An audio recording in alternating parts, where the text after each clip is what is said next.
to the bridge home. You've sold an audiobook, at least one today, because I read the ebook, and now that I know that you read the audiobook, I'm going to put it on my Audible collection immediately and download it, because I bet that's an amazing performance. In fact, let's just start there. What was the experience of recording your own book as an audiobook? It was wonderful. Oh, I should say, actually, the book just won an Audiophile Magazine Earphone Award, which I didn't even know existed. And I didn't even know they give awards that quickly, because it just came out in February. So it's not that old. Well, congratulations. That's awesome.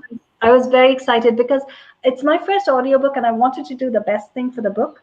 So you know how that is. If you have a book, it's like a baby, and you really want the best for it. So I did want to read my own book, and I wondered if I should, because I do like to read aloud.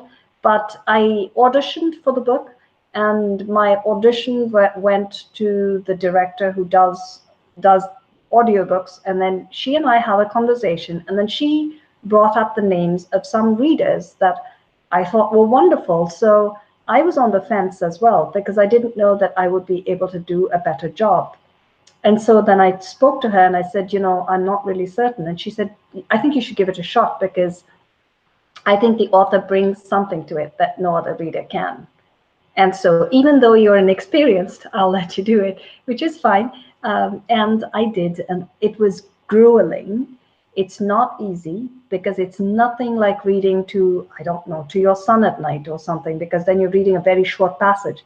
This is reading for days on end. And if you're not a professional actor or actress, I think it's quite hard. But I'm so glad I did it.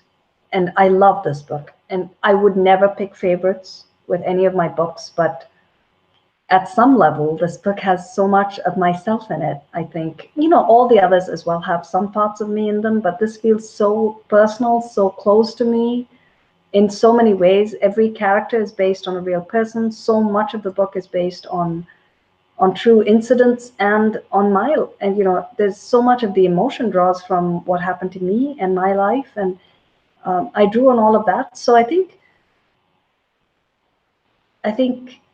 it meant a lot to me to be able to read it, and I'm just very glad I did. It's different, but I'm glad that I did that. It's challenging as well. Oh, I know exactly what you mean in terms of picking a favorite among your books, because I love them all. I don't publish something that I don't love and think that won't be a good read for a esteemed reader. But Banneker is my favorite. It just is. So I think I understand a little bit there. Can you go back and can you listen to the audiobook and listen to yourself read your story?